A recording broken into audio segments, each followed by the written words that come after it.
لماذا يحذر الصينيون الجميع من تناول هذه اللحوم؟ إذا كنت تتناول هذه القوانص مرة واحدة في الأسبوع، سترى ما سيحدث لجسمك.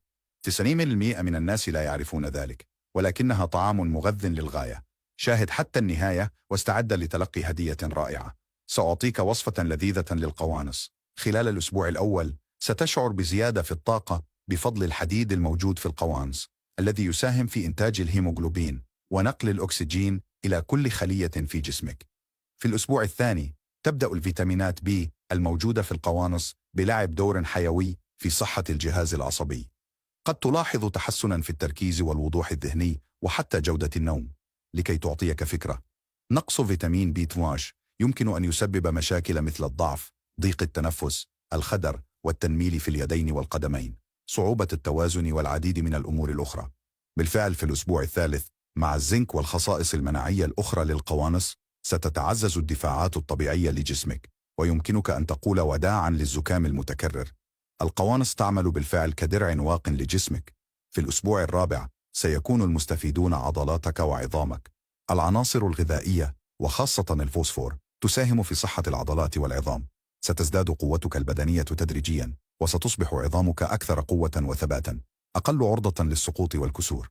وصلنا إلى الأسبوع الخامس. تحتوي القوانص على إنزيمات هضمية تحسن امتصاص العناصر الغذائية.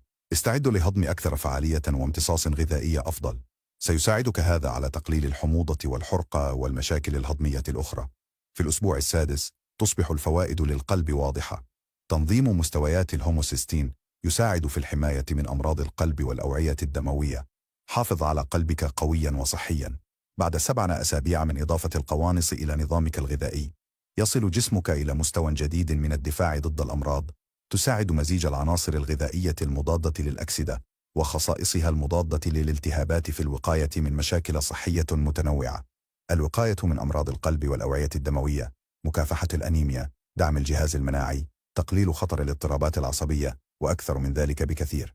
والآن دعونا ننتقل إلى هذه الوصفة الخاصة جدا. نصيحة الشيف تبدأ هنا. في وعاء، أضف الماء المصفى والقليل من الخل. بعد ذلك ضع القوانص في الداخل.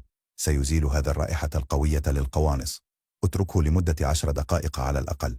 بعد ذلك سنصف الماء في مصفاة ونغسل القوانص تحت الماء الجاري لإزالة الفائض من الخل. بعد ذلك سنقوم بتقشير وتقطيع بصلتين إلى قطع صغيرة، ثم فصين من الثوم. ضع كل ذلك في طنجرة ضغط وأضف قليلا من زيت الزيتون. اقليها حتى يبدأ البصل والثوم في التحول إلى اللون الذهبي. جاهز. أضف الآن القوانص ودعها تطهى معا لمدة 5 دقائق.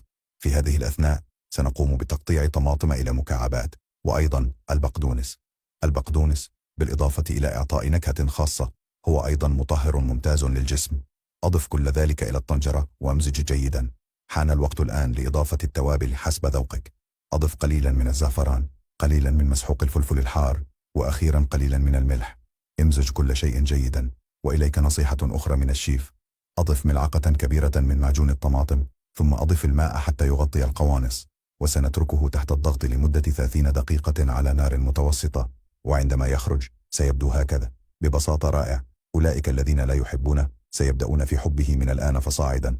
طبق لذيذ ومغذي يفيد صحتك ويجلب فوائد لصحتك، ويكلف صنعه قليلا.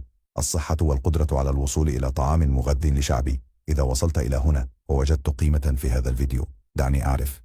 أخبرني من أي مدينة تشاهد الفيديو كي أرسل لك تحية في الفيديو القادم. حفظكم الله ورعاكم.